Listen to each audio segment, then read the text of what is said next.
दुर्भाग्यपूर्ण घटना।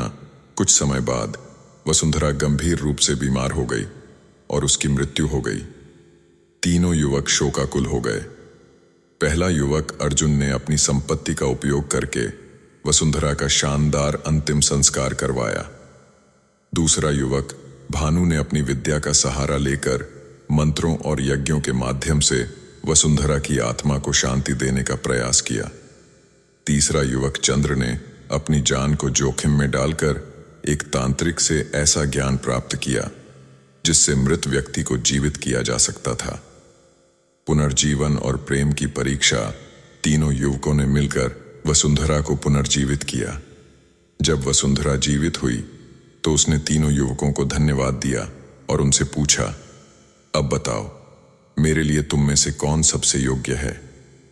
तीनों युवक एक दूसरे के योगदान की प्रशंसा करने लगे, लेकिन निर्णय नहीं ले सके। राजा विक्रमादित्य से प्रश्न बेताल ने राजा विक्रमादित्य से पूछा, बताओ, इन तीनों में से कौन वसुंधरा के सच्चे प्रेम का पात्र है? राजा ने कुछ देर विचार किया और उत्तर दिया, तीसरा युवक चंद्र वसुंधरा का सच्चा प्रेमी है।